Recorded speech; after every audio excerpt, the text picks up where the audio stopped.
10 a.m. Senjuro was standing outside in front of his place with his squad.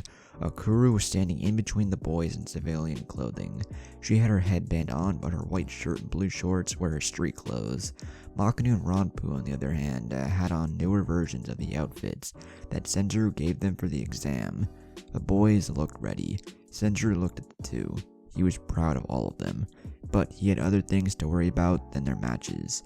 He had to worry about the war, but first he would be a spectator until it all started. Come on guys, I think we should head to the stadium now. Everyone is heading there already. Your weights are off, right? The nod that he got from both boys confirmed that they were. Good. They wouldn't have a chance to remove them in the heat of battle. Taking the lead, the group followed him as he headed towards the stadium. Yumi was looking out the window watching them. Konohamaru and his group of friends were ordered by Tsunade to get them to the Hokage Monument Mountains. Not now, but when the invasion started.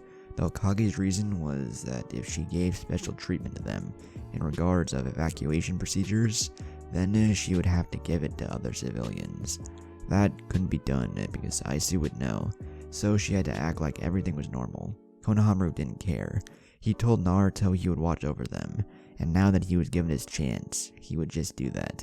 The Sarutobi placed his hand on Yumi's shoulder. Come, let's get going. We shouldn't be late to the arena. Yumi didn't think it was a good idea to go, well, not for her sake anyway. She was worried about Hayami more than anyone else. Tsunade explained the reason to her so she had a better understanding. They would sit near an easy exit point. That was the plan. Yumi was ready to go. Let's go. Where's Hayami? She's downstairs with Moigi, Udon, and Hanabi. They're waiting. Konohamaru and Yumi exited the room. When they got downstairs, everyone was waiting for them. Yumi took notice of Hayami first. She noticed that the girl had the katana that Sasuke had given her wrapped in a string on her left side, between the bottom of her white long-sleeve shirt and the top of her blue sweats. Being that it was so short, the sheath was touching the ground next to her blue sandals. Yumi pointed at the sword. Are you really going to bring that, Hayami? Yes, I feel safe with it. It reminds me of the one Dad had. The girl tapped the handle of the sword. Yumi understood. If it made her feel better, then she had no problem with it. Well, I guess we should be going. The group exited the place and headed towards the stadium. 10:40 a.m. Shikamaru, who was in his standard Chunin uniform, was surveying the stadium. He was looking around to spot people that looked suspicious in his eyes. He turned back to the Hokage's observation deck. Everyone was there except the Raikage. He figured as much. He expected the guy to arrive just on time. It didn't matter, he was getting bored already. He didn't expect this exam to be this big. Even the Queen of Snow Country was here. Nobles from all over, from what he could see, were in attendance. This exam was shaping up to be more troublesome by the minute. The stadium was slowly filling up, and he could see the guards that were stationed throughout. He spotted Kakashi, Guy, Asuma, Kurenai, Yamato, Senjuro, and Anko in the arena. He spotted other Chunin and Jonin throughout the stadium. He even saw Anbu throughout the stadium. He wondered where Tamari was. He figured she was stationed somewhere outside of the stadium. He was certain that if the Kages could have personal guards in the observation deck, she and Kankuro would most likely be there. He knew Kankuro was probably close by. He always stuck close to Gaara. He couldn't worry about that. He had to play his part and rep this thing. He turned back to the Genin lined up behind him. He didn't say a word. He would wait until it was 5 minutes till the start of the exams to do so. They let all of their enemies penetrate this far. He wondered how things would turn out for the Leaf. He even wondered if it was a good idea to do so. No time for regrets. 15 minutes or so had passed, and Senjuro, who was chatting with Kakashi and Guy on the other side of the stadium, left them, and walked up to Anko and Tenzo. Hey, what's up guys? Nothing much. I hope you got your kids ready, Anko said with a playful grin. Enough about that. I see Lady Hokage has stationed 2 squads of Anbu right here in the stadium, Senjuro pointed out. Tenzo interjected. It can't be helped. We all have to stay on high alert. For now, we will be patient and watch the matches. Anko agreed. They would just have to be on alert. She was watching Senjuro, and when his eyes narrowed, showing his hatred for whatever he was looking at, she traced his line of sight to see the Raikage heading towards the seat next to the Hokage. In the observation deck, Aisu greeted everyone, then took his seat next to Tsunade. Good day, Lady Hokage. Wonderful weather here in Konoha, isn't it? Yes, it's always nice this time of year. I can't wait to see who will emerge victorious in this tournament. It should be an exciting time this year, don't you think? Tsunade asked. Icy wasn't stupid. He knew she suspected something. Maybe she knew about the attack, but it was already too late. He was holding all of the cards. Yes, I think it's going to be interesting. Very interesting, in fact. I'm betting on the first match to go to Cloud. Well, I wouldn't assume that. The kid that's fighting is pretty good, but we shall see, Tsunade said. Do you care to make a wager? I hear you like taking gambles. The way he said it, Tsunade knew he wasn't talking about the match so much. A small smile flashed across her face. I only take gambles that I know I can win, stroking his chin while looking at the Hokage. Really now, I guess we'll have to see how it turns out to know who was right and who was wrong. Gaara, who was on her right, had his ear open, but his eyes were on Hayami and Yumi, who were in the stadium, close to the exit. He saw the young heel girl and the kid that reminded him of a younger Naruto sitting next to the girl. He looked at Tsunade and whispered, "Do you think it's wise to have them watching over her? Mere Chunin. What happened to the Uchiha?" "The same thing that happened to your sister. He was needed elsewhere. Don't worry, Konohamaru is very capable. Besides, I just need him to get them to the destination we declared safe." Gaara couldn't help but worry. He didn't like this one bit. He would have to sit it out. The Mizukage, who was sitting next to Gaara, leaned over. "Hey, what are you guys whispering about?" Tsunade waved him off. "Oh, nothing really, just something Gaara needed to tell me." Gaara was mad that she interrupted him. He was going to tell the Mizukage to mind his business, but Tsunade was always the peacemaker. He looked at Tsunade. "It's about time, right?" The Hokage nodded and stepped forward to the metal railing, in a loud voice that projected throughout the stadium. "Ladies and gentlemen, thank you all for coming to Konoha's Chunin selection exam today. We will now get started with the matches of the 16 that have qualified for today's final exam. Everyone please sit back and enjoy the show." When Tsunade walked back to her seat, she heard cheers from the crowd. The exams were now about to begin. Shikamaru looked at the group once more. "Okay, we're about to start the matches. The rules are the same as the preliminaries. The two with the first match, Jikoku Inkon, Makanua Shuchichu, remain in the arena. Everyone else, please go up to the balcony and wait for your turn." Ronpu and Futaki walked up to Makanu. Ronpu whispered, "Try not to go overboard with it, okay? Don't underestimate this guy either. You should be fine." "Thanks for the pep talk, but you could save it. I'm going to beat this guy no matter what. His friend is the one I want," Makanu said with confidence. "Just make sure you win. Kick this guy's ass." Futaki slapped him on his shoulder and headed to the balcony. Jikoku decided to taunt him. "Think encouraging words from your girl and that dumbass friend of yours is going to save you? Not likely." Makanu didn't like this guy. He wanted to beat him so bad, but he also wanted to beat that Rado kid. He looked in the stands when he heard Akuru, who was sitting next to Yasumi, chanting, "Kick his butt." He turned back to the kid. "I don't count on words saving me, just my skill. Care to give it a go?" Shikamaru, who had his hand in his pocket, was looking back and forth at the two kids. "You two can start whenever you feel like it." Shikamaru jumped back to give the boys some space to fight. Jikoku rotated his neck, causing it to crack. His goal was simple. Crush this kid and show the power of the cloud. He slipped to do a fighting stance. Makanu did the same.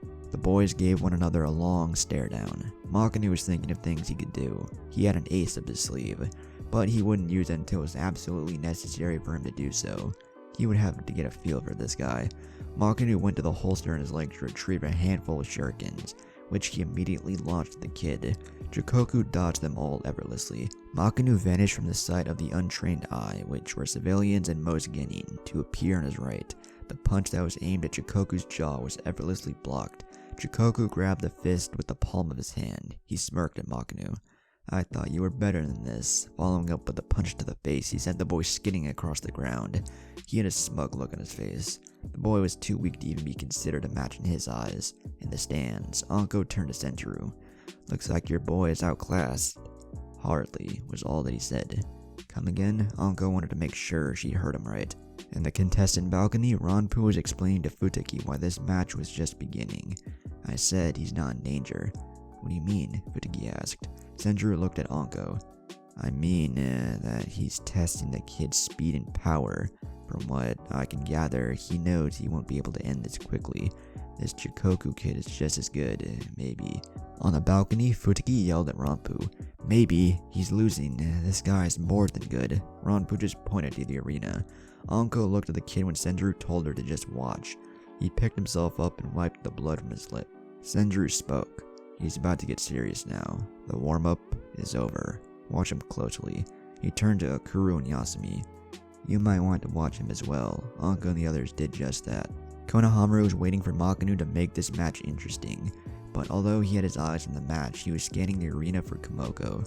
He finally found her over where Kakashi was at. Well, in the general area he was in, but nowhere near him. He kept his eyes on her, and he could sense she was looking at him and his little group. He tapped Hanabi. 11 o'clock. She's waiting for the right time to attack. Be an alert. Hanabi nodded. Don't worry, I will. The two's attentions then went back to the fight. Makinu slipped into a fighting stance. You hit kinda hard. I guess I should have taken you seriously from the beginning. Well, I won't make the same mistake twice. Not wasting time, his speed increased greatly, to the point that Chikoku was surprised. He barely managed to block the first hit. He was unsuccessful at blocking the blow to the gut. Reacting quickly to the blow, he blocked and followed with a punch. But it was blocked. He used that opportunity to throw the boy to the other side of the stadium. Makinu landed on his feet. Chikoku was glad he created distance between the two. Now he could perform his lightning jutsu. Chikoku formed the hand seals necessary for his jutsu. This guy is making it close combat. I hate to admit it, but he's slightly better. Let's make this a ninjutsu match. He seems to only know taijutsu, which means he probably sucks at ninjutsu. When he did his final hand seal, lightning style, current strike, a cloud formed above Chikoku's hand. Electricity could be seen within the cloud. Ranpu activated his Byakugan. He could see chakra channeling at one point. Studying the technique, he understood its purpose. He yelled out to his teammate, "Watch out!" Makinu did a backflip just in time, avoiding the strike that hit where he was standing. As soon as he landed, another came toward him, but he dodged it once more. Chikoku, who was under the clouds, laughing. You can't touch me. If you get hit by this strike, you're done for. For a taijutsu user, this must be the worst matchup for you. Now that your taijutsu is useless, what will you do? Makinu was thinking on his move. Chikoku was right. He did favor taijutsu, but he was wrong to assume that taijutsu was the only thing he could use. Damn, I can't get close to him, so my taijutsu is useless now. What technique can I use? Kakashi was standing next to Guy watching the match. That technique is similar to Sasuke's lightning strike. However, it is a more limited version. This kid can get around it if he focuses. Guy nodded. Yes, the 10 days I trained him, I saw his raw talent. He acts sometimes without thinking, which is his biggest flaw. If he can keep calm, I'm sure he can win. I guess we'll see. In the meantime, keep your eyes open, Kakashi said to his rival. Don't worry, I'm on alert, Kakashi. Speaking of Sasuke, do you know where he's at? Guy asked when he saw Konohamaru and Hanabi by Hayami and Yumi. Kakashi shook his head. Lady Okage has probably stationed him where she needs him the most. I'm sure she did this with Lee as well. I know you're probably worried about him, but don't be. You trained him well. I'm not worried about Lee. I know he can take care of himself. I just wish I knew where he, Neji, and Tenten were placed, Guy said to his friend. Kakashi was looking at the match and turned to Guy. Sorry, Guy, did you say something? Guy placed his hands on his head. You did it once again, my rival, with that cool and witty attitude. Guy, the fight, Kakashi said, pointing to Makinu, who was dodging the strikes. Guy just put his head down. He hated when Kakashi acted cool. Makinu was dodging the strikes, but he was trying to think of something. Damn, a water style wouldn't work since water acts as a conductor, but it would drain most of my chakra to do the water dragon, and I'd be a sitting duck. Senjuro Sensei said Earth is weak against lightning initially. However, if I had an Earth jutsu stronger than this, which I don't, I could use it, so that's out. I don't have a fire jutsu strong enough, so that won't work. Wait, my kunai and a wire on it could work. Makinu formed a plan. It was time to put his plan into action. He decided to confuse him. Using his speed, Makinu ran circles around him. Chikoku couldn't strike him, not when he was moving that fast. He would wait. He was certain that he was trying to set him for the technique he displayed. But when kunai flew at his feet, he jumped back to avoid the kunai. He smiled when he saw Makanu do what he predicted he would. It's over. Makanu appeared in front of him and went for a kick. Although it was blocked, it sent Chikoku in the air with a smirk. Makanu tried to move as fast as he could, but his left arm was caught by the strike. Chikoku was about to go for the finishing strike, but he felt a jolt of electricity course through his body. The explosion sent the boys flying, causing them to hit the ground hard. Rado, who was watching the match, wondered what had happened. He didn't understand, nor did Suki.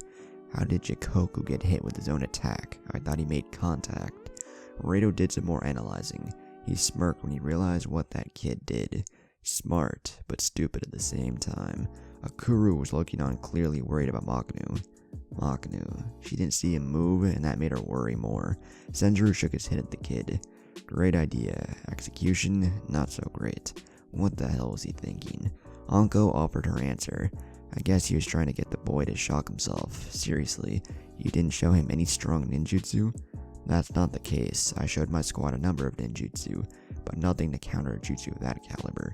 I'm surprised he can use a technique of that nature, Senjuro explained to the purple-haired Jonin. Akuru spoke. Sensei, he's not moving. Senjuro smiled when he saw the boy twitch. Give him a minute. He's just trying to catch himself. He'll be up in no time. Sure enough, the boy picked himself up off the ground, holding his left shoulder. Damn it, I thought I could avoid it. I took a gamble and now my arm is numb and it hurts like hell. Okay, I can't wait anymore. I have to finish it with this next jutsu. Chikoku slowly picked himself up, but he was pissed and a little weak. He had to finish it now. Besides, that move took a lot of chakra out of him. He was going to win this. His eyes focused on the boy as a thin outline of blue chakra surrounded him. What the hell is he doing? Chikoku wondered. Kakashi watched the boy slip into the fighting stance. He's going to use that, but how does he know it? On the other side of the stadium, Anko turned to Senjuro. That kid, how does he know that technique? Senjuro smirked. I shut it to him, of course. For the remaining of their training with me, I focused on a technique that would benefit them most. This technique best suits him. In the Hokage's observation deck, the Raikage turned to Tsunade. That kid, he's no normal genin, is he? The move he's preparing to do. No genin should be able to do it. Well, the same could be said about his opponent in that technique he did earlier. The Raikage turned back to look at the kid. How does this kid know this technique? On the balcony, Rado, Suki, and the other genin wondered what was going on.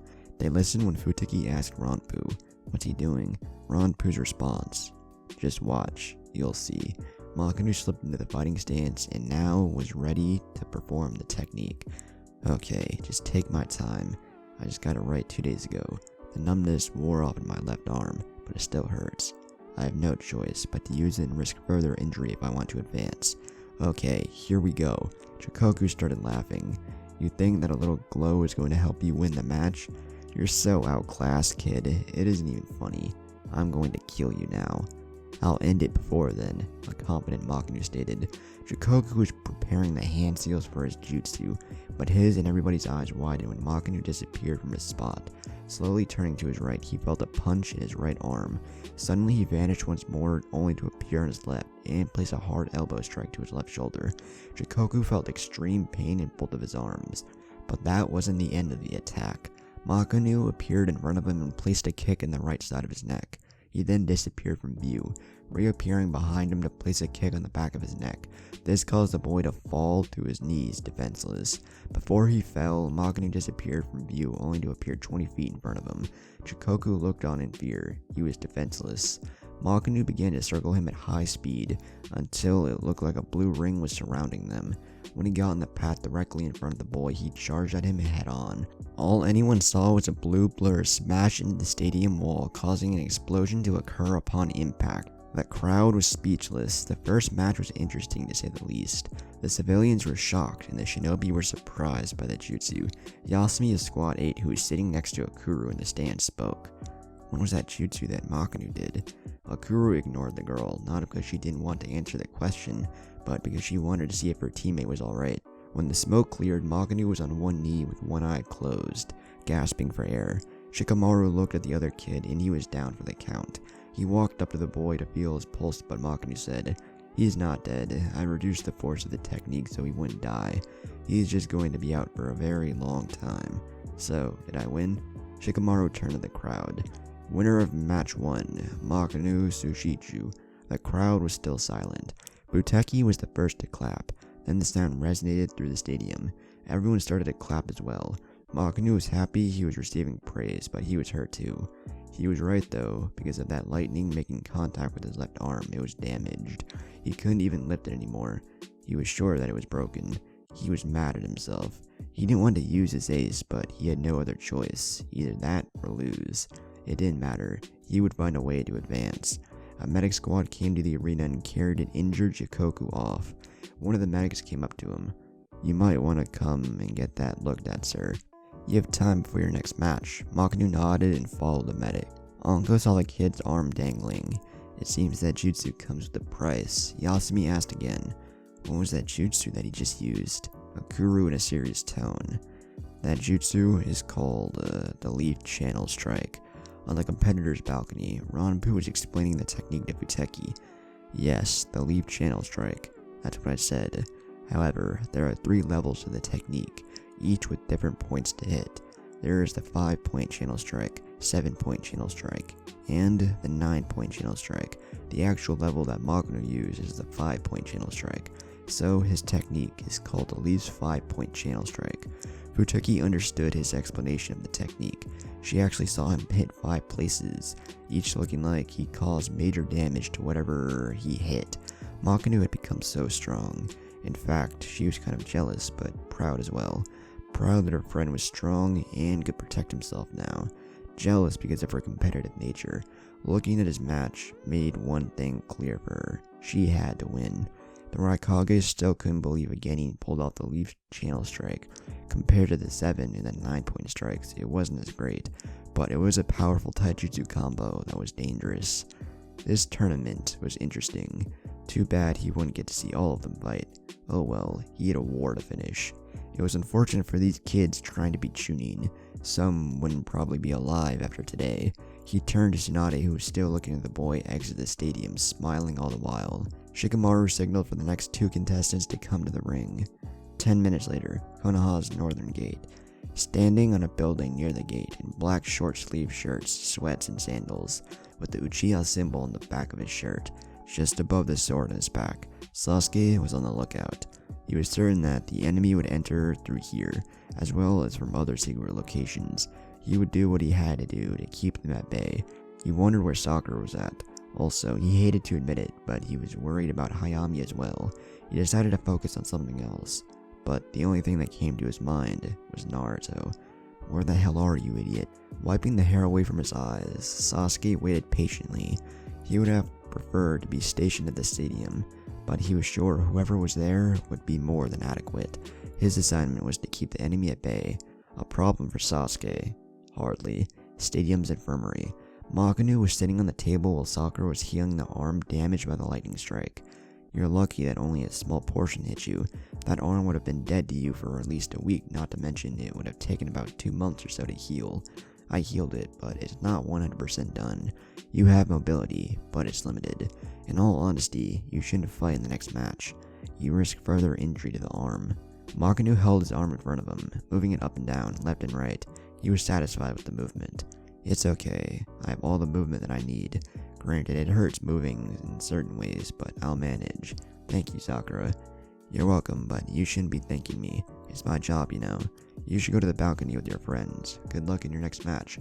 The boy smiled, then waved goodbye as he left Sakura alone. Just as he exited, a medic squad entered the arena with another fighter. She frowned when she saw the boy was a Leaf Shinobi. The medic on the other side of the room was handling the situation, but Sakura needed to see what was going on. So, how is he? Sakura asked, the medic healing his arm. Not too good, Sakura. This boy is lucky to be alive. He just fought a Genin from the Rock Village. He lost badly. Both of his arms are broken, several fractured ribs, and he seems to have a concussion. Sakura looked at the bloodied and bruised boy. She probably would see more of this when she enters the battle to come. She would be required to heal first and fight second. She was a part of the joint invasion to the Sound Village. She knew the goriness of warfare. Most of these doctors were rookies. They would soon find out. She just hoped they could adapt quickly. She turned to the doctor. I'm going to watch the following matches. I assume medical squad 11, 15, and 18 are all at the arena. The guy nodded. Yes, Sakura, they are where you station them. Tsunade is sending squads 21 and 33 over immediately. She can't part with anyone, she said. So your request for 4 squads has been denied. Sakura's holding the door open. Okay, just carry on. While I'm gone, you're in charge, Hoshu. The medic left the group behind to see what was going on in the stadium. It only took her a few minutes to enter the stands where the spectators were. Sakura was looking at the match. From where she was, she could see the battle between sand and grass. She giggled when she saw Shikamaru. He looked utterly bored. She turned to look at where Tsunade was sitting. She prayed that Tsunade would be okay. Whether the older lady knew it or not, she was like a second mother to her. Sakura turned to her left to scan the area. There were a few Anbu in disguise. She also spotted the 3 shinobi from the cloud she met within mist. She watched the female closely. That's the one who wanted Hayami. Sakura was certain she would make her move sooner or later. Hearing her name being called by a familiar voice, Sakura turned around to see Kakashi and Guy approaching. Hello Sakura, how are you today? The masked Jonin asked. Okay, Kakashi-sensei, how are you two today? Well, bored to tell you the truth. I can't even read my book. Kakashi appeared to be sad about that. A vein appeared on Sakura's head. You're a pervert, Kakashi-sensei. Anyway, I assume you two are keeping an eye on things here. If that's the case, you two must have noticed those cloud shinobi. Guy spoke in a serious tone for a change. Yes, we have. We're keeping close tabs on them. Good, but where's Hayami? Sakura asked. Kakashi pointed across the field to the other side of the stadium. Sakura followed Kakashi's finger until her eyes landed on Hayami, Konohamaru, Hanabi, Muiki, Udon, and Yumi. Sakura continued to watch the girl when she saw 2 guards from Snow Country, along with Queen Koyuki. Kakashi looked at Sakura and both nodded. They were going to greet her. Kakashi turned to Guy. We're going to introduce ourselves to a friend we haven't seen in a long time. Hold down the fort. The 2 disappeared in the smoke the Shinjuin created. Princess Koyuki went to greet the girl. You must be Hayami. I was informed by the Daimyo Sea Country that you were the daughter of the great Ryuho. It's an honor to meet you, Hayami. The reason I'm here, though, is because of your affiliation with the one called Naruto Uzumaki. Hanabi didn't like this lady. 1, she was suspicious, and 2, Konohamaru was oogling over her. What is your business with Naruto and this girl? Koyuki responded. Well, I hear that she knows him on a personal level, and I was wondering if she knew where he was at. I would like to say hi to him, as well as the other members of Team 7. Sakura spoke. Well, I'm sorry, Princess Koyuki, but Naruto and Sasuke aren't here at the moment. I hope you don't mind half of Team 7, turning to see Kakashi and Sakura. Yuki smiled. Kakashi, Sakura, how are you guys? It's been a long time. Yes, it has. How have you been? Sakura answered. Konohamaru cut her off before she could answer. Sakura, you know Princess Fuin? Sakura nodded but corrected him.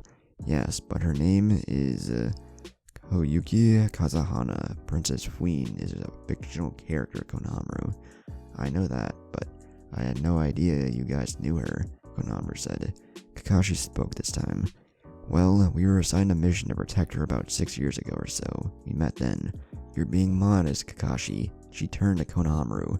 Truth be told, Naruto and the others helped turn Snow Country into what it is today. Yumi was laughing and Koyuki turned to her. Is there something funny? I'm sorry, it's just seeing you reminded me of the picture that you gave Naruto. It's funny, Yumi explained. Sakura remembered the picture and started laughing herself. Yeah, that picture is kind of funny. I can't believe he still has it. Yumi nodded. Yep, he tried to hide it, but I got it. I wish I had it on me. Koyuki looked at the girl. Well, he was recovering and it was the only time I had free, so I took the picture then. I wasn't trying to embarrass him. He just looked so helpless that it was kind of cute. So do you guys know where he is? Kakashi shook his head. Nope, I'm sure he'll be back today. More importantly, why are you here? I came to see the exams. I have a say in the shinobi that we hire. And well, I want to see the field of talent and to see Naruto. I heard so many negative things about him these past years, but I know they aren't true. I mean, how can they be? He wouldn't slaughter close to 300 shinobi without just cause, right? I just need to look into his eyes and see. Sakura looked at Hayami and smiled.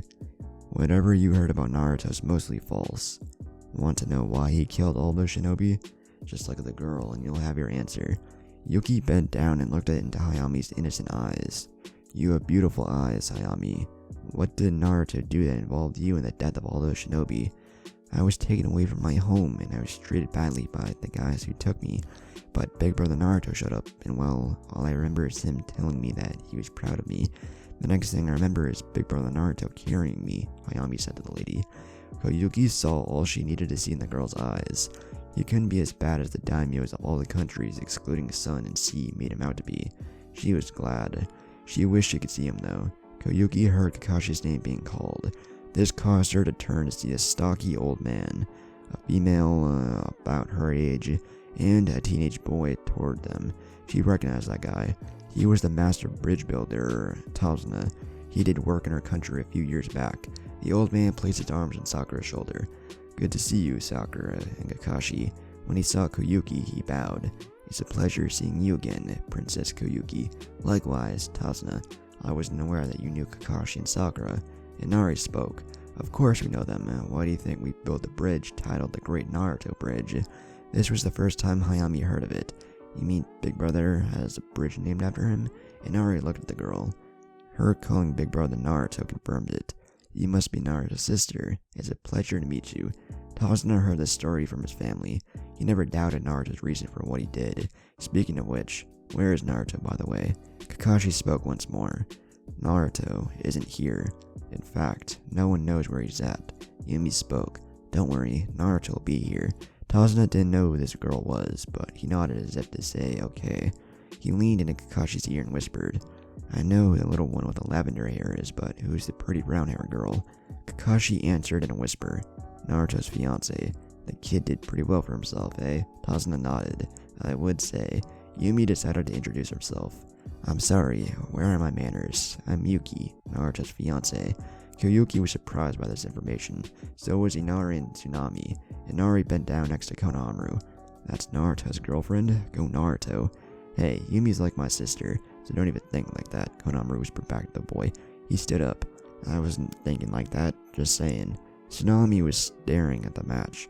I'm in awe every time I see you ninja do a technique. Kakashi turned to look at the match. Looks like the Sand Shinobi won, and the next match is another Sand Ninja and the girl from Cloud. This should be interesting. Kakashi turned to Koyuki and Tsunade. Well, it was really good seeing you guys. I have to go, but I just want to say, be careful. These types of events can draw some unruly people. Kakashi walked off. Sakura bowed. I must be going too. I'm on duty as well. It's been really good seeing you all. Oh, and Konohamaru, Moigi, Hanabi, and Udon. You already know. Later. She caught up with Kakashi-sensei. Tsunade looked at Sakura, then at Konohamaru. What the hell did she mean by that? Don't worry about it, Konohamaru said. Koyuki looked at Hayami. Hayami, would you like to look at the rest of the tournament in the VIP section? The Daimyo Sea Country would like to meet you, as well as the others. Konohamaru answered. Sorry, but... Hayami grabbed Konohamaru's arm. Please, Konohamaru, we don't have to stay long. I just want to see Lord Kujira. Konohamaru didn't want to, but he decided to agree. Okay, but we can't stay long. Koyuki nodded. I understand. Just for this fight, okay? Hanabi stood up and looked at Udon and Moigi. Watch over Yumi, would you? I don't trust her. Moigi whispered to Yumi. She's jealous, that's all. The two started laughing. Udon ignored them. He didn't think it was wise either, but he would keep a close lookout until they got back. When the group reached the VIP section, Konohamaru noticed the daimyos from every country in the little section. There were also one or two shinobi standing next to them. When Hayami saw Kujira, she walked up to the man. Lord Kujira, it's a pleasure to see you. The old man smiled at the girl. The pleasure is all mine, Hayami. He looked at Konohamaru. So, you're her caretaker. Where's Shinji? Konohamaru spoke. Shinji left her in our care until he returns. Alright, it's been a while with and all. Kujira's implications to the girl caused her to put her head down. Hanabi felt eyes glaring at the girl, not surprised that it came from a rain and rock shinobi. Do you have a problem with the girl? Hanabi said to the two. The female Jonin from Rock spoke. Nothing I don't intend to correct. Hanabi narrowed her eyes at the girl, but everyone turned to the navy blue-haired and blue-eyed female. I thought that was in the past. Besides, your issues with Naruto Uzumaki, not her. The daimyo from Rock spoke. You're right, Yokana, but we're trying to put that loss behind us. For some, it's harder than others. Well, seeing as what happened in Sea Country, I would say that more than settles the debt, but really it doesn't, seeing as Earth and Rain Country were the cause for his actions, Yokana stated. The daimyo from Rain was furious. Listen here, you, that man destroyed our shinobi. I personally want to see him to die. You bastard, Konohamaru said to the guy. You bastard, Konohamaru said to the guy. Your country is despicable for even kidnapping Hayami here. What were the Earth and Rain Country's reason for this? The daimyo from Rain spoke. How dare you talk to someone of our status that way? Are you going to allow him to talk to us like this, Hiseki? The Lord of Fire Country responded. I'll admit, young Konohamaru here is a bit sharp with his tongue, but I'm inclined to agree with him. What was the purpose of kidnapping the head of the clan's daughter from the strongest samurai clan in the world? The Lord of Earth couldn't respond, but Hanabi did. It's simple, military power. They probably figured that our recent war with Sound made us weak, but still strong enough to take on Earth and Rain alone. So why not train this strong sword style and crush the leaf? Am I right? The daimyo of Rain and Earth were speechless. It was true, partially. What Hanabi didn't know was that Aisu forced their hand, along with the military leaders of their villages. Sea Country's daimyo spoke to ease the tension. Please, no more of this talk. The girl here lost her family. I just wanted to see an old friend's daughter without this turning into some political debate. The Jonin from Rain spoke. What about us, sir? Those who lost our friends and family to what that bastard did for her? Konohamaru was about to speak, but Yokana cut him off. Well, maybe you should blame your village for sending your friends and family on a mission such as that. They did it to strengthen the military for each country. He did what he did to protect the little girl. If Clown would have kidnapped her, or even Leaf, the results would have been the same, I think. Your country just took the wrong girl, and they paid the price. That's why when you gamble, you should always know the stakes. You bitch. The Rain Jonin stepped forward, but was caught up by a shinobi in a black mask, leaving only the eyes visible. Koyuki was looking at the little girl the whole time. Every negative thing said about Naruto caused the girl to get angry, but instead of showing it, she just clenched her fist and smiled. She looked at the Lord of Rain and the Lord of Rock. She was glad that she turned down their alliance offers and signed an allegiance treaty to the Leaf a few years back. The Lord of Lightning jumped up excited. Yes, I knew Suki was going to win. Where's my money? Everyone except Yuki placed a bet on the match. She wasn't here for that. She came to enjoy the show. She hadn't even seen what happened, but the daimyo ranted on about how that Earth style crushed that sand ninja. Konohamaru's voice caught her attention. We should be going. Our friends are waiting. Koyuki understood. Hayami bowed to everyone, then the Lord of Sea before following Hanabi, who didn't even give them a second glance. Konohamaru did the same until Yokana said, Hey kid, what's your full name? Konohamaru turned around slowly. Konohamaru Senju. After answering her, he and the girls headed back to their group. She smiled. I knew I've seen that face before. He's related to Asuma Sarutobi and the late Hokage. Correct, Hoseki? The middle-aged man nodded. Yes, he is. I remember when he was small. Now looking at him, I'm sure his grandfather's proud. Ebisu, the one who was guarding the daimyo, spoke. He's a handful, but being his trainer for the majority of his life up until he passed the Chunin exam, I would say he's always been very vocal. The daimyo from Lightning would smile. The ref just called out the next match, and it was between Reido, the Raikage's son, and Ranpu, a member of the illustrious Hyuga clan. He turned to Hoseki. So, care to wager 1 million Ryu on this match? I say Reido wins. I'll take that bet. The Hyuga kid is going to win, Hoseki said. The Lord of Wind was skeptical. Well, I don't know. The last Hyuga I saw fight lost. They said he was the prodigy of his clan, and he lost to a no-name kid at the time. The Lord of Tea entered the conversation. He was a no-name kid back then, but it was the beginning of his legend. In fact, every member of his Genin squad all became excellent shinobi in their own right. The Lord of Earth asked, So, who is this great kid that would make you bet against the Hyuga? He pulled out the form he held on to listing the stats of Naruto during his Chunin exam. He handed the old wrinkled paper to the man. The man examined it, but when he saw the name, he turned to the guy. That kid was Naruto Uzumaki. Koyuki walked over to look at the piece of paper. Hey, Kakashi, Sakura, and even Sasuke are listed. Are those his stats? They look pretty low. The Rain leader came over along with Yokana and looked at the photo. These stats? How can you defeat a prodigy with these stats? Yokana commented. Foxes tend to be clever. Deception is easy for them. Maybe what was listed no way correlates to what he can actually do. So he was trained by Sharingan Kakashi and teamed up with the last Uchiha. That girl, I'm not really familiar with her. Hoseki spoke. That is Sakura, lovely young lady, and if she's anything like her master, Princess Tsunade, I wouldn't mess with her. The female Jonin from Rock spoke. So, it seems that the girl and the Uchiha were trained by the Sannin. Well, I guess it doesn't matter. Uzumaki was trained by the head of that samurai clan in Kaito. So in addition to Kakashi, they were trained by elite shinobi. One of the elite shinobi standing guard said. He was also trained with Lord Jiraiya as well. What? The female rock shinobi said. Everyone knew the Sannin responsible for training perhaps the greatest shinobi ever, Konoha's Yellow Flash. Yes, Naruto Uzumaki trained with Lord Jiraiya as well. I was to train with him during those exams, but Lord Jiraiya took over that duty for me. I think he would take on another apprentice when he vowed never to take on another shinobi after our beloved fourth died. I guess he saw the same thing I saw in the kid. Ebisu, who is now one of the royal guards, said, the Lord of Lightning decided to turn the subject back on the betting. Whatever, place your bets now. Everyone started placing their bets except Koyuki. Ebisu adjusted his shades and looked at the Hokage. I wonder when he'll play his hand. Just be careful, Lady Hokage. In the Hokage observation deck, Tsunade turned to Aisu. It seems your son is going to have his hands full. I suppose so. That kid was trained by Sensuru, correct? Tsunade's eyes widened slightly. Don't be surprised that I know your son is alive, Lady Hokage. We have kind of a history, but it's buried in the past, so to speak. Let's enjoy this match. I'm sure it's going to be a match for the ages, the Raikage said with a grin that rubbed Tsunade the wrong way. I'm sure it will. She looked at Gaara. He knew what that look meant. It meant to be alert. They could be under attack any minute.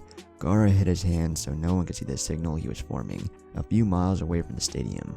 Kongoro, who was a few miles away from the stadium but was looking at Gaara with binoculars, turned back to the group he was commanding. That's the signal. Gaara said to close in on his position in 20 minutes, speaking through his communication device. Tamari, we move in 20. He heard her in a garbled response. Copy that.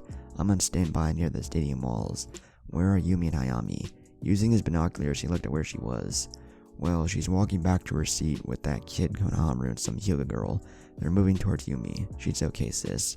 Just make sure you do what you have to do. Northern Hills. Rin came in Naruto's room to see if he was up. Damn it, he's still asleep. I knew he overdid it. I'll give another half an hour to wake up. Rin was ready for her battle, judging by her getup. Wearing a burgundy gi with a fishnet shirt under the gi, a white sash, black spandex shorts under the gi that stopped at about 4 inches above the knee, which didn't matter because it was covered by the gi, and matching colored leg sleeves as well as sandals, showing she was dressed for battle. The pouch in her hip was filled with weapons, medical creams and ointments. The holster in her right thigh was filled with shuriken. She was ready. The question was, when would Naruto be ready? I'll give him another half hour. That's it. She sat in the log outside waiting for Naruto. Back at the stadium, Ronpu and Reito were standing face to face. It was finally here, the match that most people wanted to see. Sensuru was looking on with pride. Alright, Ronpu, show this kid what you're made of. Seems your boy is up. This should be interesting, Anko said. Yamato nodded in agreement. He couldn't wait to see this match. Akuru was thinking the same thing, but she was also praying that he wouldn't get hurt. Yasumi saw that her friend was worried. She placed a hand on her leg. Don't worry, Ronpu will be fine. She could only hope Yasumi was right. In the ring, the boys were staring into each other's eyes with a fixed but intense gaze. Shikamaru looked at the two boys. With the crowd, it kinda reminds me of Gaara and Sasuke's fight. I wonder who's going to win this one. I'm excited to see this one, but I have to keep my guard up. Okay, you know the rules. When I jump back, you can start. Is that clear? Shikamaru didn't even receive a nod. He knew, however, that it was their way of saying they understood. Shikamaru jumped back to give the boys space. Reito made a slight movement with his hands. This caused Ranbu to jump back with some distance. Reito smiled at this. He was on edge, which was good. He would get a good fight. Ranbu slipped into a fighting stance. Okay, Ranbu, calm down. He just wanted to see if you were ready. Okay, let's start this. Reito slipped into a fighting stance as well. Both inched closer to their holster. On a quick reflex, they drew shurikens and launched them at one another. When the shurikens canceled each other out, Reito performed a lightning strike, similar to Shikoku's, but with only one bolt in the sky. Ranpu side flipped out of the path and performed a fire-style Phoenix Fire Jutsu. Reito avoided the blast by jumping into the air. He shot a couple of liquid bullets from his mouth, but Ranpu backflipped out of range of the powerful liquid bullets. When Reito landed, Ranpu was preparing the hand sequence for the versatile Muddy Vice Grip. Ranpu went to attack but realized that there was water on the ground near him. When he saw Rado preparing another lightning strike, he performed a frontal flip, avoiding the lightning aimed at the water. When he landed, Rado was free and both boys were smiling at each other. "You're playing with me, Hyuga. Don't do that. If you're going to waste my time, I'll end this quick. But if you're ready for a fight." Rado slipped back into a fighting stance. Ranpu closed his eyes. Very well. When he opened them, the Byakugan was now activated. I can't see the chakra point as well as Neji, Hanabi, or Hinata, but I can see them. The boys continued to stare at one another. The wind blew in the stadium, and a few leaves from the tree flew in front of the boys. When one of the leaves split in half, both boys vanished from the side of the crowd. Mostly the civilians and Genin. Even some Chunin were having a hard time keeping up. In the stand, Senju was following the fight. That kid is good. He must know about the gentle fist. Keeping a decent distance and avoiding the palm thrusts. His father must have warned him about the gentle fist. Maybe, but give him credit as well. He's using his own speed and mind to come up with a course of action. This fight is awesome. As far as fighting, most of these kids are Chunin level, Anko commented. Back on the battlefield, Ranpu struck at Rado's head, but Rado moved his head to the side. Rado used the time to try out his lightning-style electric palm, similar to the Jukin, but it didn't seal up chakra or cause damage to the internal organs. It was used to numb the area, making it useless. This would allow him to use another technique, a more powerful technique. He went to hit Ranpu in the arm, but Ranpu saw the technique with his Byakugan. He knew lightning was involved and that wasn't good, so he ducked but his right shoulder was slightly grazed. However, using his left palm, he slightly grazed Rado, who immediately jumped back for distance. Ranpu cursed himself. Shit, that would have done it. But that jutsu, it's numbed my shoulder slightly, so that's what it does. That's his game. This guy is good. Rado was leaning against his right due to the pain of Ranpu's hand grazing to his side. The Jukin is dangerous. I knew it was dangerous, but reading about it and encountering it firsthand are two different things. I have to end this soon. We've been fighting for at least 15 minutes. Any longer and well, we're not going to finish our match. Ranpu smirked at the boy. Feeling the effects of the Jukin? Don't worry, I'll end it with the next move. Rado smiled. Funny, I was thinking the same thing. Okay, time to break out my jutsu. Let's see if you can dodge this. Rado extended one arm to the sky and the other aimed at Ranpu. Both hands were glowing as the boy prepared his technique. Ranpu decided it was time to use his technique as well. He did the handseals required. In the stands, Kakashi pulled up his headband. That technique, I have to analyze it. Guy glanced at Kakashi, then back at the boy. He wondered what the Hyuga was doing. Sakura wondered about this as well. Anko turned to Senjuro. What the hell is he doing? He's about to use a technique I thought would benefit him. It took me a while to learn it and how to control it fully. He should have no problem with it since it requires the chakra control that the Hyugas have. Just watch. In the Hokage observation deck, Aisu turned to Tsunade. What is that kid doing? I've never seen this jutsu before. She shrugged. I don't know, this is new to me as well. The Raikage didn't care. When this attack ended, the war would begin. He signaled one of his men with mere eye contact. That man gave the signal to the others. More signals were given out from one shinobi to another about the attack. He looked at Senjuro. Okay, as long as I know where you are, in a few more minutes. Operation Destroy the Leaf begins. On the battlefield, lightning struck Rado's hand. The lightning was channeling through his hand like electricity traveling through a wire. His extended fist was closed though. The electricity could be seen in his closed fist.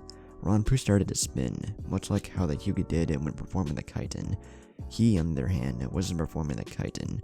He was gathering enough wind to perform a mini tornado. A tornado was formed and people felt the gust of wind it created. Not strong like a real tornado, but it was pretty strong. Rado smiled. Your shield won't save you. He opened his closed fist. Lightning release. Human rod. The lightning shot from his closed fist and hit the tornado. However, the tornado expanded more and more, slowly closing in on Rado. Rado couldn't believe what he was seeing. A jutsu was standing on even ground with his. Hanabi was watching the fight and was trying to figure out how he was maintaining the jutsu. Like Kaiten caused a Hyuga dizziness if used for an extended period of time. She activated her Byakugan to see how. When she saw that he was standing in the middle of the jutsu with his hands extended horizontally. He was feeding the tornado with his chakra. Before Anko could ask, he explained. That technique he's using is a wind release I created. It's called Raging Cyclone. It's loosely based on the Hyuga's Kaiten. Only differences are, instead of releasing your chakra, you use wind and do the spin until you have a self-sustaining tornado. Once that's done, you have to maintain it, and that's done by standing in the eye of the jutsu, and distributing chakra proportionally throughout. Increasing the chakra output expands the jutsu. It will continue to expand depending on how much chakra he can put into it. Tenzo spoke. So, it's like a shield that cuts. Impressive. It seems that his lightning is holding it. My mistake. Ronpu was increasing the tornado. People in the stadium felt the wind gust and were shielding their eyes. Rado, on the other hand, couldn't believe it. His technique was being overpowered. He kept placing more and more chakra into increasing the lightning, but it didn't work. When the jutsu got within 4 feet of Rado, it exploded, and a gust of wind and dust blocked everyone's sight from what had happened. When the dust settled, Ronpu was breathing hard but standing. Rado was on one knee, holding his left arm. The drawback of using that technique for a minute was that it drained most of the chakra, and it numbed the hand for God knows how long. The Hyuga was still standing, breathing hard but still standing. Aisu looked at the shinobi. A jutsu to put the people to sleep was being performed. Everyone was slowly falling asleep. Kakashi looked at Guy and Sakura. It's starting. On the other side, Konohamaru touched Yumi and Hayami to cancel the jutsu. We better get going. He grabbed both of their hands and exited the stadium along with Hanabi, Moiki, and Udon. He had to get them to safety. Senjuro, Anko, and Tenzo canceled the jutsu. So did Yasumi and Akuru, who were as curious to what was going on. Senjuro turned to the Hokage observation deck to see nothing had happened yet. Instantly, his eyes met with Asuma, who was on the other side of the stadium. Both nodded, understanding the situation. He then checked to see that Makinu was okay as well. He was glad he taught them how to counter genjutsus like this. Finally, an explosion occurred, causing everyone to turn and see the explosion. Seeing smoke in the sky, everyone turned their attention to the smoke until 3 more explosions went off. That caused all of the shinobi to look around. Aisu looked at Tsunade and smiled. She was watching him to see what he was going to do. As soon as a hole was blown in the stadium wall, a shinobi came storming through. He grabbed her up and jumped up to the rooftop. Gaara went to go after Tsunade, but when he arrived on the roof, the Tsuchikage was standing in front of him, cutting off his path. Gaara narrowed his eyes. "You bastard," he said to Aisu, who held the kunai at Tsunade's neck. Aisu spoke. "Sorry, Gaara of the desert, but if you make one false move, I'll slit her throat." Senjuro, who was watching all the Kages on the roof standing by their allies, all except his mother, who was in Aisu's arms with a kunai in her throat. Acting on his feelings to save his mother, he wasted no time moving toward the tower. 2 shinobi jumped at him to block his path, but he just cut through them with a kunai and landed on the roof. Aisu, Senjuro, it's good to see you, but any move and your mother is dead. Aisu placed the kunai closer to her neck. Tsunade didn't seem worried in the least. "Do you think you can claim my head so easy?" The objective wasn't to claim your head. Realizing what he was thinking, she yelled, "Senjuro, watch out!" It was too late. 6 shinobi surrounded him, placing him in a hexagon barrier. Gaara tried to take out one of the barrier constructors, but his sand was disintegrated by the barrier they placed around themselves. Aisu laughed. "Well, now that you're out of the way, you can watch me kill your mother." Tsunade's hand formed a chakra scalpel. Aisu glanced at her hand that was aimed for his arm. He had no choice but to release the kunai and jump back, or lose his arm. He did the former. Tsunade jumped back to where Gaara, Shibuki, and the Kusakage were at. Before them, the Tsuchikage, the Amakage, the Mizukage, and Aisu stood. Kakashi, who was attacking shinobi after shinobi lost sight of Kimoko. He cursed himself. He looked at Sakura, who was having no problems fending off attacking shinobi. "Sakura, I need you to back Konohamaru to squad up. I fear Kimoko went after them." Sakura nodded. "Okay, Kakashi-sensei." Using her strength, she punched a hole through the wall. She was now in pursuit of Konohamaru and his group. Shikamaru watched as the 2 cloud shinobi landed next to Rado, while Makinu, Yogan, and Futaki landed next to Ronpu. He was about to stop them, but a Jonin from Cloud appeared in front of them. Suki looked up. "Daki, get Rado out of here. Once you guys recovered enough, rejoin the war." They nodded and fled the stadium. Shikamaru looked at the kids run. Ronpu was about to follow, but Shikamaru said, "Ronpu, stop. I have a mission for you, Futaki, Makinu, Yasumi, Akuru, and Yogan. Find Konohamaru and provide support to him, and the others helping the civilians get to safety." Ronpu spoke. "What the hell is going on?" Shikamaru lazily replied, "War. This is the real thing. Get going. Head that way. You know the protocol for this sort of thing. Follow it." The group left. Daki launched 3 kunai at them, but Shikamaru stopped them with 3 of his own. Daki turned back to look at the Nara. Shikamaru felt he could take this guy. That was until he was surrounded by 7 to 9 shinobi. How troublesome. Somewhere outside of the stadium. Sasuke's sword was pointing towards the ground. Around him, about 40 shinobi from enemy villages laid at his feet, defeated. He turned towards the stadium. I guess I should head towards the stadium and lend support. He vanished in a whirl of leaves. Outside of Konoha, Naya, Hinata, Shinji, and Kaito were heading towards Konoha. They were only 5 minutes or so away. Hinata was worried about her clan. Naya wondered what was happening. Kaito stopped. This caused everyone to stop. Naya looked at Kaito. What are we stopping for? This is where I go my separate way. I have some unfinished business to take care of. You guys be careful, okay? And Naya? Yes. She waited for him to speak. Don't do anything stupid. He took to the trees and headed out. Hinata turned to Naya. I will meet up with you at the stadium in 10 minutes. I need to check on my clan. Shinji spoke. I have to find my cousin. I'll start at the stadium. Naya was about to tell Shinji she was going to go with them, but when Shinobi surrounded them, she said, You guys go ahead. I'll deal with these guys. Hinata and Shinji left her behind. She looked at them and smiled. You guys just gonna stand there all day or what?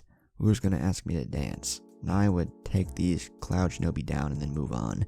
At the stadium, one of the Anbu squads arrived on the roof, but was cut off by the bolt. The long, purple-haired leader looked at Senjuro. Yugao wanted to save him and do her duty to protect the Hokage, but she wouldn't be able to. She would be engaging Bolt Ninja. Both sides waited for the others to attack. The blue flare in the sky caught the Mizukage's attention. He smirked. Seems like you were right, Aisu. Sorry, but this is your party. I just want Kaito. Showing why he was a Kage, he moved at a speed only those on Kage level could follow. Tsunade smiled. It seems the level field is in our advantage. That was until the bald-head shinobi from Rock joined the fray. He looked at Gaara. Gaara of the desert. I wish to fight you. Gaara was already angry. He needed something to vent his frustrations out on. Without a second's notice, a stream of sand shot at the Rock Shinobi, transporting him and the sand miles away from the stadium. Gaara intended to take his fight as far away as possible. He didn't want to risk Shukaku getting free here. He turned to Tsunade. You're going to be okay. She nodded. Gaara vanished using sand to cover his tracks. Now it was 3-on-3, until the Tsuchikage and Shibuki headed away from the stadium, along with the Amakage and the Kusakage. Tsunade and Aisu were on a roof, alone. Well, Senjuro was there, but he was stuck in a barrier seal. She knew how bad he wanted to save her, but he wouldn't be able to. It didn't matter. She wasn't the Hokage for nothing. With her hair blowing in the wind and a smile on her face, she looked at Aisu a few feet away. I guess we won't have any interruptions. Good. I don't have to worry about holding back. Aisu returned the grin. Neither do I. Neither do I. The two continued to stare each other down, waiting for the other to attack. Tsunade forgot this feeling. She knew what it implied. Whenever she got this feeling in the bottom of her stomach, it was always because of one thing. And that one thing was war.